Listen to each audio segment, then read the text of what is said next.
সিলেট সিলেট সিলেট এই মুহূর্তে সিলেটের যে স্টেডিয়াম, সিলেট ইন্টারন্যাশনাল স্টেডিয়ামের আমার ঠিক পেছনের জায়গাটা আপনারা মোটামুটি দেখতে পাচ্ছেন, রাত হয়ে গেছে। আমার ক্যামেরার লেন্সও খুব বেশি দামি না, সবাই অনেক বেশি উৎফুল্ল। Hard attack match. Nazmul Hasan Papon যখন বাংলাদেশ ক্রিকেট বোর্ডের প্রেসিডেন্ট ছিলেন, প্রায়ই বাংলাদেশ ওই রকম হার্ড অ্যাটাক ম্যাচ খেলতো। আজকে সিলেট যেভাবে জিতেছে, লাস্ট ওভারের খেলা যেভাবে মোড় ঘুরিয়েছে, মেহেদী হাসান রানার হ্যাট্রিক যেভাবে নোয়াখালীকে সুযোগ ক্রিয়েট করে দিয়েছে, এবং ফাইনালি ক্রিকেটের জয় যেভাবে হয়েছে, মনে করা হচ্ছিল যে ওভারটা এই ম্যাচটা সুপার ওভারেও যেতে পারে, সেটা না হয়ে ওই লেগ বাইতে সিলেটের লাস্ট বলে 1 উইকেটের জয়। আমার কাছে মনে হয় বিপিএল এর one of the most competitive match আজকে উপহার দিয়েছে সিলেট ইন্টারন্যাশনাল ক্রিকেট স্টেডিয়ামে। 6 বল 13 রান দরকার, উইকেট হাতে 2টা। ব্যাটিং এ ব্রুকস প্রথম 2 বলে কোনো রান করতে পারলেন না। এই যখন সিচুয়েশন, ঠিক তখন 4 বলে 13 রানের ইকুয়েশন, এবং এর পরের বলটা করতে এসে বোলার দিলেন একটা বিশাল নো বল। ব্যাটারের ব্রুকসের হেলমেটের লেগে কিপারের কাছে চলে গেল। 4 বলে ইকুয়েশন দাঁড়ালো 12 রান। শুনতে থাকুন, আমার এই আলোচনাটা শুনতেই থাকুন। 4 বলে যখন ইকুয়েশন দাঁড়ালো 12 রান, ঠিক তখন এর পরের বলে ছক্কা মেরে দিলেন ব্রুকস। 3 বলে 6, তারপরের বলে 4, 2 বলে 2, এরপরে 2 বলে 2 রান প্রয়োজন। মনে করা হচ্ছিল যে ম্যাচটা জিতেই যাবেন। এরপরের বলে রান আউট হয়ে গেলেন ব্রুকস। ডিরেক্ট থ্রোতে উইকেট কিপার স্ট্যাম্প ভেঙে ফেললেন। 1 বলে 2, লাস্ট উইকেট। ওই একটা বল খেলতে এসে ব্যাটার যখন 1 রান করবেন টার্গেট, সুপার ওভারে অন্তত নেবেন, ওয়াইড। 1 বলে 1, লাস্ট বলে leg by. This is the story of today's match. শেষ 6 বলের প্রত্যেকটা বল যেন এক একটা ইতিহাস, কারো জন্য দীর্ঘশ্বাস, কারো জন্য ইন্সপিরেশন। আজকের এই ম্যাচে সিলেট যেভাবে জিতেছে, এই জয়ের অনেক সমালোচনা হবে, তবে আমার কাছে মনে হয় ওই 140+ স্কোরটাকে এতটা কম্পিটিটিভ করার ক্ষেত্রে সবচেয়ে বড় রোল প্লে করেছেন মেহেদী হাসান রানা। নোয়াখালীর বোলার হ্যাট্রিক করেছেন। 17তম ওভারের 4র্থ, 5ম, 6ষ্ঠ বলে টানা 3টা উইকেট নিয়েছেন মেহেদী হাসান মিরাজ, নাসুম আহমেদ, খালেদ আহমেদ, শেষের 2 জন সিলেটি। টানা 3 বলে 3 উইকেট নিয়ে এই ক্রিকেটার যেই ম্যাচটায় সিলেট সহজেই জয়ের দিকে ধাবিত হচ্ছিল, সেই ম্যাচটায় নোয়াখালীর দিকে ঝুঁকিয়ে দেওয়ার ক্ষেত্রে একটা বড় রোল প্লে করেছেন। খেয়াল করে দেখুন, সবশেষ ম্যাচে সিলেট 190 করার পর হেরেছে। সবশেষ ম্যাচে সিলেটের প্ল্যানিং নিয়ে অনেক প্রশ্ন থেকেছে। যেই ক্রিকেটার লাস্ট ম্যাচে সবচেয়ে বেশি রান করেছিলেন 33 বলে 65 অপরাজিত, তানজিদ হাসান তামিমের ওপেনিং পার্টনার হিসেবে যাকে আমরা দেখে অভ্যস্ত, পারভেজ হোসেন ইমন নাম্বার 4-এ ব্যাটিং এ কেন নামলেন, সেটা নিয়ে যথেষ্ট প্রশ্ন ছিল। 33 বলের জায়গায় 50 বল খেললে সেই ম্যাচে সিলেটের স্কোর 200 পেরুতো। প্রতিপক্ষ সেই রানটা চেস করতে গিয়ে হয়তো ট্যাকলিং এর শিকার হতে পারতেন। আগের ম্যাচের সাকসেসফুল ব্যাটারকে আজকেও নাম্বার 4-এ সিলেট খেলিয়েছে। জিজ্ঞেস করলে বলবে যে ও তো ন্যাশনাল টিমে নাম্বার 4-এ খেলবে। সিলেটের রেসপন্সিবিলিটি এটা না।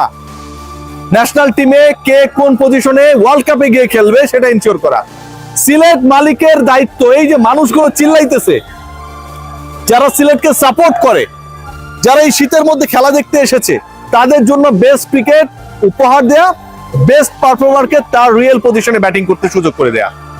আজকেও ইমন সর্বোচ্চ রান করলেন 41 বলে 60। স্ট্রাইক রেট তার দলের মধ্যে সর্বোচ্চ 150-র কাছাকাছি। তিনি নাম্বার 4। তিনি যখন আউট হয়ে গেছেন 117 রান, তখন শেষের 26 বলে 27 রান দরকার। তারপর থেকে পথ হারিয়েছে সিলেট। এই ছেলেটাকে আপনি নাম্বার 4-এ খেলাচ্ছেন, অথচ পাওয়ার প্লেতে যাদেরকে আপনি সুযোগ করে দিচ্ছেন তারা খেলতে পারছে না। আজকে সিলেট প্রথম 6 ওভারে 39 রানে 3 উইকেট হারিয়েছে। 39 রানে 3 উইকেট যখন হারান, এবং সেই প্রথম 36টা বল খেলার সুযোগ যখন প্রপারলি পারভেজ হোসেন ইমনের মতো ইনফর্ম একজনকে দেয়া হয় না, তখন এই দল শেষ পর্যন্ত যে এই ম্যাচটা জিতেছে সেটাই তাদের জন্য অনেক। আমি মনে করি they were in a very very bad decision. আজকের ম্যাচে আরেকটা সমালোচনার জায়গা, মানে এই সমালোচনাগুলো করলে আপনারা বলবেন যে রিয়াসাত লোকটা খারাপ। দেখুন, নোয়াখালী ক্যাপ্টেন সৈকত আলী গত বিপিএল এর টিম পান নাই, এই বিপিএল এ captain. I have no idea why Saikat Ali is the captain of this tournament for Noakhali. আপনি অবশ্যই একজন অপরিচিত কে ক্যাপ্টেন করতে পারেন, ডোমেস্টিক ক্রিকেটে সাকসেসফুল কাউকে ক্যাপ্টেন করতে পারেন, but he has to be a regular campaigner of that tournament. Saikat Ali কি রেগুলার ক্যাম্পেইনারদের একজন? গত বিপিএল এর টিম পান নাই, প্রথম ম্যাচে 4 বলে 4, আজকে করেছেন 29 বলে 24, 29 বলে 24, 5টা ওভার তিনি খেলেছেন, 25% বল নোয়াখালী তিনি খেলেছেন, 24 রান করেছেন এবং সেটা 82 স্ট্রাইক রেটে ভাই। আজকে নোয়াখালী যে শেষ পর্যন্ত 1 উইকেটে লাস্ট বলে হেরে গেল, সৈকত আলী যদি 29 বলে 29ও করতেন তাতেও তাদের একটা সম্ভাবনা ক্রিয়েট হতে পারতো, সেটা হয় নাই। শুধুমাত্র আমি জানি না এই গাব্বার প্ল্যানটা কার মাথা থেকে এসেছে সেই কারণে। মানে একটা দলের ক্যাপ্টেন যখন এভাবে নাম্বার 3-তে ব্যাট করে রেগুলার ব্যর্থ হচ্ছেন, হয় রান করতে ব্যর্থ হচ্ছেন অথবা স্ট্রাইক রেট মেইনটেইন করতে ব্যর্থ হচ্ছেন, তখন তিনি একটা দলের প্রতিদিন প্রত্যেকটা ম্যাচের অবভিয়াস কন্টেন্ডার, তাকে খেলাতেই হবে। এই যখন সিচুয়েশন হবে তখন কিন্তু আপনি প্রপার স্কোরটা করতে পারবেন না। আজকে খেয়াল করে দেখুন, 143-এ 7 নোয়াখালীর স্কোর। ওই 5টা ওভারে যদি 40 রানও আসতো, যেই 5টা ওভার সৈকত নষ্ট করেছেন, আমি বলবো এটা নষ্টই করেছেন, তাহলে স্কোরটা বাড়তো আরো 16, এটা হতো 160-এর কাছাকাছি। 160 যদি নোয়াখালী করতে পারতো, আজকের ম্যাচটা কি তারা হারতো না ভাই। প্রথম ম্যাচে 2 পরাজিত দলের আজকের এই লড়াইটায় কোন দল বেশি ব্ল্যান্ডার করতে পারে, কোন দল পরিকল্পনা ওয়াইজ সাধারণ দর্শকদের থেকেও খারাপ প্ল্যান করতে পারে, সেটার জন্য সিলেট এবং নোয়াখালী কম্পিটিশন করেছে। নোয়াখালী কি চায় উই হ্যাভ নো আইডিয়া। আর সিলেট কেন পারভেজ হোসেন ইমনকে নাম্বার 4-এ খেলাচ্ছে এটারও কোনো আইডিয়া নেই। টি20 ক্রিকেট মানে আপনাকে পাওয়ার ক্রিকেট খেলতে হবে, specially in the power play. সেই power play sweet hitter of the cricket আমাদের ডোমেস্টিক ক্রিকেট সার্কিটের ইমনকে আপনি সুযোগই দিচ্ছেন না, টানা 2 ম্যাচে হাইয়েস্ট স্কোরার। এটার মানেটা কি? ইমনকে যেমন পাওয়ার প্লেতে খেলার সুযোগ করে দেওয়া হচ্ছে না, একইভাবে নোয়াখালী যেন সেটাই ফলো করছে, পাওয়ার প্লেতে সৈকত আলীকে সুযোগ করে দিচ্ছে, যেন রান করার প্রয়োজন নাই, যেন তারা টেস্ট খেলতে নেমেছে। 2 দিনে শেষ হয়ে গেছে। পার্থের টেস্ট আপনারা দেখেছেন না? সিলেট যেন হচ্ছে অস্ট্রেলিয়া, নোয়াখালী ইংল্যান্ড।